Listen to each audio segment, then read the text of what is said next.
See. So we're going to be starting with a meditation to help us focus ourselves. And afterwards, don't forget to remind me to open the channels, that we will open the channels. But we will start with an meditation to contemplate on the paradox of Hashem's imminence and transcendence. And it's based on Rabbi Aryeh Kaplan, Jewish Meditation, chapter 16, the commandments. So make yourself comfortable, take several deep breaths, and visualize the crown of light on top of your head through which Hashem's abundant light shines into your entire being.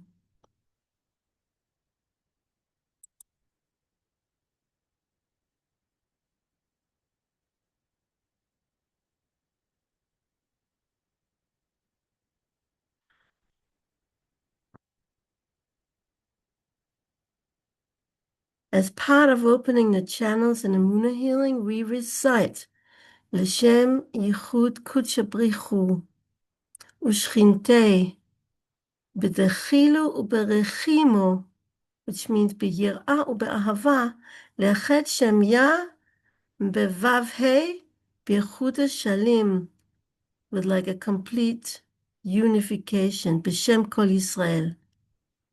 So the English of that is, I am doing this for the sake of the unification of the Holy One, blessed with He, and His divine presence, with awe and love in the name of all of Israel. This is a short prayer which traditionally is recited by Kabbalists before performing mitzvot. Let's try this together. Most of you have learned that with me. It's part of opening the channels. L'Shem Yichud Kudshabrichu Ushchintei. L'Shem Yichud Kudshabrichu Ushchintei. I'm doing this for the sake of the unification of the Holy One, blessed with He, and His divine feminine presence. L'Shem Yichud Kudshabrichu Ushchintei. The word Kudsha, the Holy One, refers to Hashem's transcendence. The word Brichu, blessed be He, refers to God's imminence. So what is transcendence and imminence? Let me just make sure that it's clear.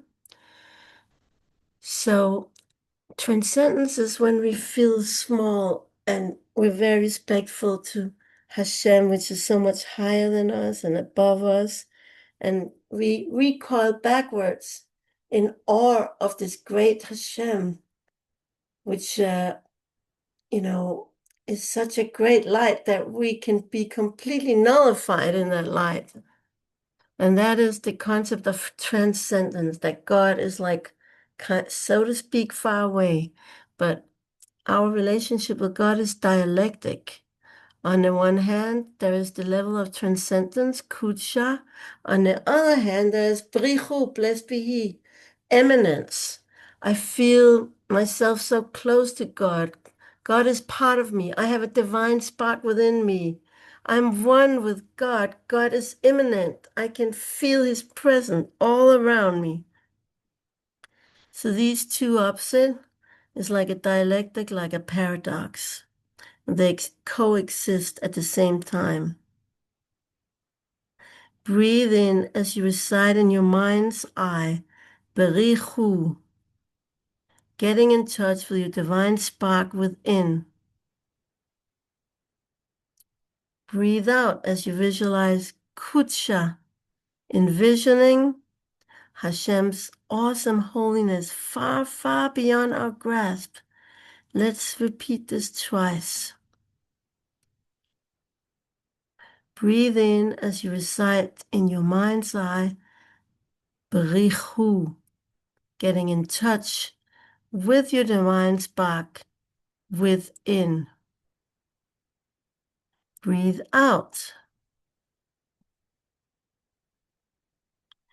as you visualize Kudsha, envisioning Hashem's awesome holiness far, far beyond our grasp. Let's do it one more time. Breathe in as you recite in your mind's eye, Berichu, getting in touch with your divine spark within. Breathe out as you visualize Kutsha, envisioning Hashem's awesome holiness from afar. Experience the tension between God's imminence and his transcendence. When we say that God is blessed, we recognize that he is holy. While when we say that he's holy, we are aware that he is transcendent. God is, as it were, both very near and very far at the same time. He is the transcendent one who is imminent. He is the transcendent one who is imminent. Inhales as you recite Kudsha, Holy One, while visualizing Brichu, blessed be He. It's a little tricky. You're inhaling when you're reciting Kudsha, but you're visualizing the words Brichu. Together that means the Holy One, blessed be He. Exhale as you recite Brichu, blessed be He, while visualizing Kudsha. Kudsha Brichu. So exhale as you recite Brichu while you visualize Kudsha.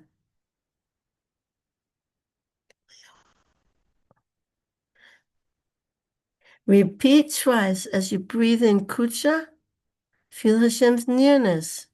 As you breathe out Brichu, feel how His holiness is separated and distinguished from the mundane.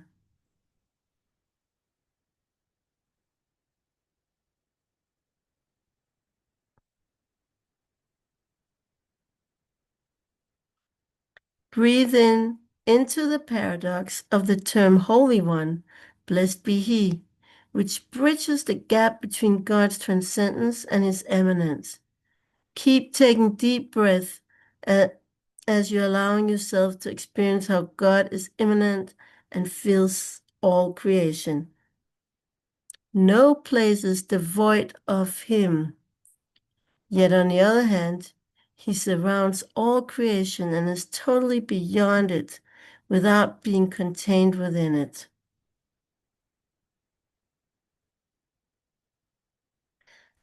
Now allow your breath to settle down in its natural rhythm as you tune into how God is very far away, but stretches out his hand to enable us to grasp it.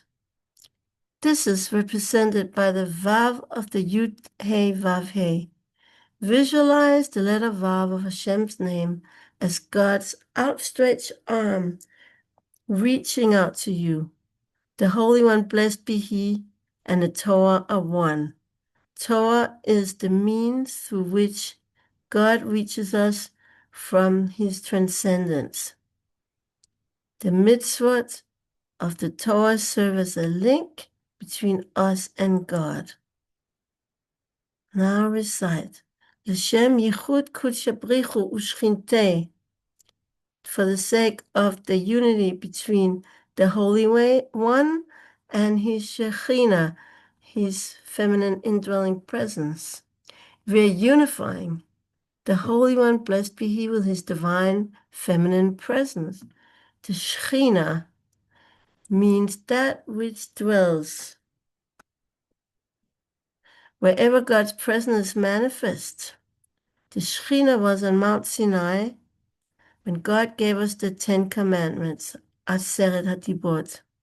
Wherever the Shekhinah rests, there is an enhanced ability to experience the divine. When God allows his Shekhinah to rest in a certain place or situation, it is as if he were giving us a hand with which to receive the experience of the divine.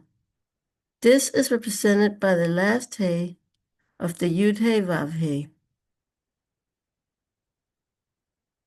Envision your hand as the hay, reaching out to connect with Hashem's outstretched arm, the Vav.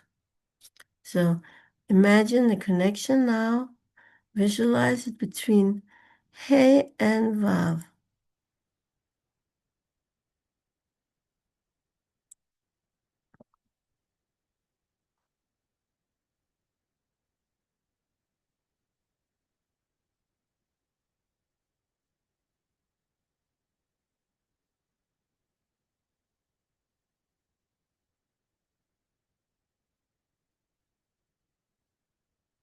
Whenever you unite the Vav and the Hey of Hashem's name, you're uniting the Holy One, blessed be He, and His Shekhinah. The Holy One is the Vav, the Shekhinah, the feminine, is the Hey. Visualize Hashem's arm, so to speak, reaching out to us as the Vav, and the hand that God gives us so that we may receive as the Hey. You're uniting the Vav with the Hey, the male and the female aspects of Hashem's presence in the world.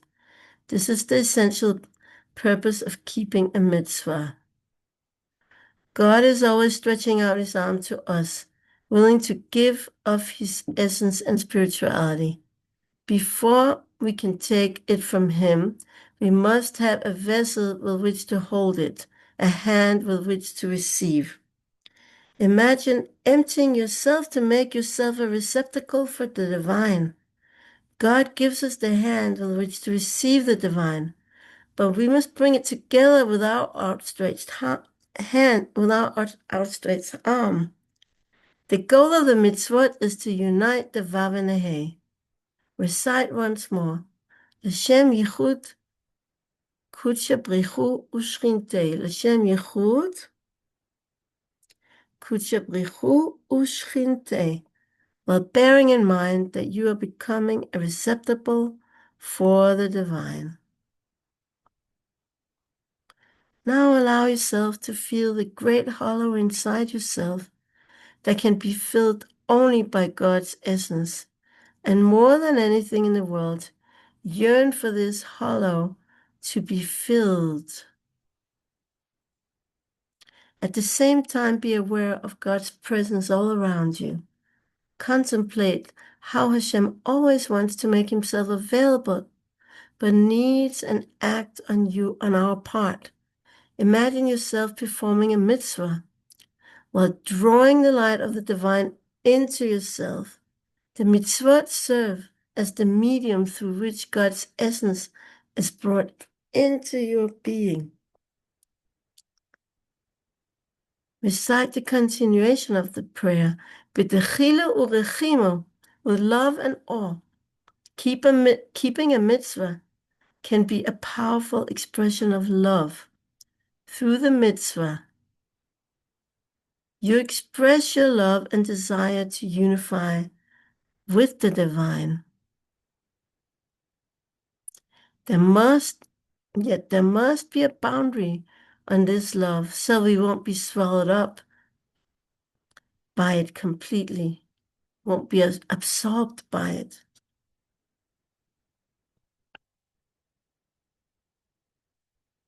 Balance your love for the divine with awe, fear. Your love draws you closer to God, but your awe keeps you from getting too close. When looking at the mitzvah in this light, all of Judaism takes on a new significance.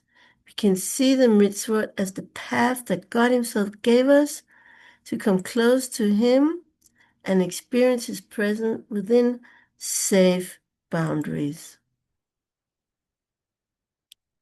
Okay. Oops. Here.